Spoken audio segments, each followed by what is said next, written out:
Olá pessoal, bem-vindos ao nosso encontro de hoje aqui no canal Português à Mesa. Vamos continuar com os tópicos sobre concordância e concordância verbal mais especificamente. Vamos ver juntos alguns casos e estudarmos para que você consiga aprender e ficar bem com a língua portuguesa. Vamos ao nosso vídeo de hoje. Prepare-se, já pegue o seu caderno, vá fazendo as suas anotações e vamos tirar as dúvidas juntos. Eu aguardo vocês aqui em nossa aula.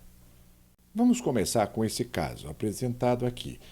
Sujeito com a expressão um e outro. Como é que funciona isso? Vamos ver? Complete de acordo com seus conhecimentos com o verbo fugir aqui no futuro. Um e outro, como seria? Fugir da prisão. Vamos lá? Faça isso agora.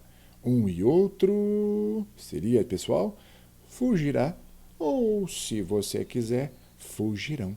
Por quê? Porque é o seguinte, o verbo pode ficar no singular ou ele pode ir ao plural, indiferentemente se aparecer essa expressão um e outro. A opção é sua. Aprendeu? Neste slide, o sujeito é representado pelas expressões um ou outro, nenhum nem outro. Vamos ver como funciona isso? Complete com os verbos que estão ali. Um ou outro, o verbo ser no futuro, eleito senador da República. Um ou outro será, serão eleitos senador da República. Como é que ficaria a resposta? E a resposta é simples, não é? Fica fácil essa. Será eleito senador da República. Já comentamos. Vamos fazer a de baixo. Nenhum nem outro. Agora que você pense, é o verbo comentar no passado. Como é que você colocaria? Nenhum nem outro, comentar o fato ocorrido. E o verbo pode ficar no singular ou no plural. Aqui, mais uma vez, pessoal, em cima, a conjunção ou tem o valor de exclusão. Quer dizer, só um dos senadores será eleito. Manter o verbo no singular, na questão de baixo, soa bem melhor aos nossos ouvidos. Eu acho que o singular fica mais adequado. Apesar de que o plural também é correto, não é? Quando nós dizemos nenhum nem outro, o que se quer dizer é que ninguém comentou o comentário. Apesar de que alguns gramáticos do Brasil, eles vão discordar dessa proposta. Por quê? Ao se dizer nenhum nem outro, podemos pensar que nenhum nem o outro, não é? Comentaram. Então, quer dizer, ninguém comentou, nenhum nem o outro também comentou. Ou seja, pensar aqui no valor de adição, que a conjunção nem possui, não é? Podemos pensar a ideia de soma. Então, a flexão do verbo no plural também estaria correta, pessoal, ainda que não seja a mais adequada, ok? Mas mesmo assim, tudo bem? Fica aí um comentário. Se você optar, então, vamos lá. Alguns autores admitem o emprego do verbo do sujeito, nenhum nem outro, no plural. É uma opção sua. Veja agora um resumo geral para terminarmos essa parte. Um ou outro, o verbo fica no singular. Um e outro, tanto faz. Você escolhe, não é?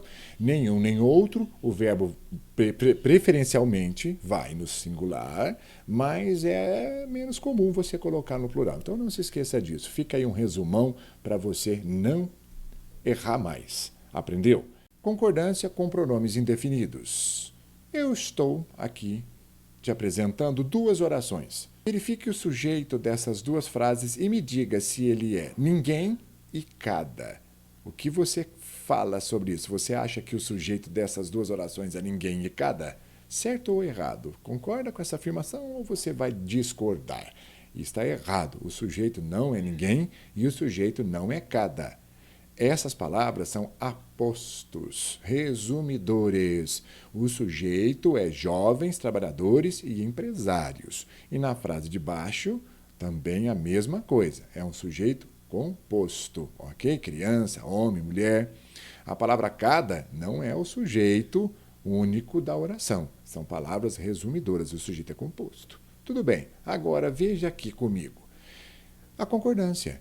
Eu quero que você olhe o verbo acreditar e o verbo ajudar. Nas duas orações, estão corretas as duas orações? Certo ou errado? O que você pensa sobre isso? Elas estão corretíssimas. Sujeito composto resumido por um pronome indefinido, no caso aqui, cada, ninguém, tudo bem? Na função de aposto resumidor, você tem que lembrar isso.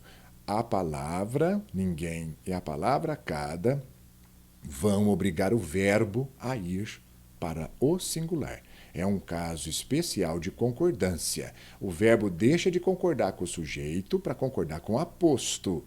Então, se alguém perguntar se o pronome indefinido ninguém é sujeito do verbo, cuidado para não se distrair e falar que sim, hein? Foi o que eu te avisei. O sujeito da frase é composto, mas o verbo acredita, ele concorda com o aposto resumidor, ok? Quer dizer, com o aposto resumitivo. E aqui no caso de cada criança, cada homem, cada mulher, ajudava os flagelados. Lembra disso? Mais uma vez, é um caso atípico. Você precisa concordar com o cada. Ok? Apesar de o sujeito ser composto, a palavra cada é que enfatiza individualmente os núcleos. Isso mesmo, o sujeito é composto sim, mas eu preciso concordar com o aposto resumidor aqui apresentado. Não vá fazer nenhum erro, aprendeu? Ficou muito bom, não ficou? Vamos então ver um outro caso? Olha aqui. Você já sabe isso. Nós já tivemos uma aula sobre sujeito indeterminado. Agora é sua vez. Como você completa essas duas opções? Obedecer às ordens e necessitar de ajuda. Vamos completar? Primeiro caso, obedecer no passado seria obedeceu-se às ordens. E também necessitou-se de ajuda para o orfanato. As frases mostram um se indeterminador. Repare que agora não podemos reescrever as frases nas ordens diretas. Por exemplo, as ordens foi obedecida. Isso não funciona. O se, quando é índice de indeterminação do sujeito, aparece na quase totalidade dos casos, junto a verbos intransitivos ou transitivos indiretos. Lembra-se dessa crase, obedecer a? Logo, o sujeito aqui é indeterminado e o verbo vai ficar na terceira pessoa do singular. Não se esqueça disso. Lembra-se? Quer dizer, sujeito indeterminado pela partícula se, o verbo ficará obrigatoriamente na terceira pessoa do singular. Isso mesmo, sujeito indeterminado. Vamos falar de oração sem sujeito ou sujeito inexistente? Verifique essas 4 opções aqui na tela e confira se há algum erro ou se todas estão corretas. Vamos ver? Número 1, haviam vantagens para o índio no contato com o civilizado. Isso está muito errado.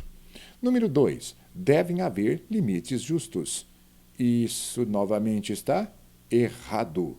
Há vários séculos, as línguas indígenas têm tradições apenas oral. Certíssimo. Muito certo. E vão para 5 anos de sua partida. Isso está muito errado. E o correto seria, não é? Outra opção aqui. Por quê? Na oração sem sujeito, é o que nós vamos comentar agora. Os verbos são impessoais. É o seguinte, o correto seria, pessoal, havia vantagens, deve haver limites, há vários séculos, como já estava correto, né? E vai para 5 anos de sua partida.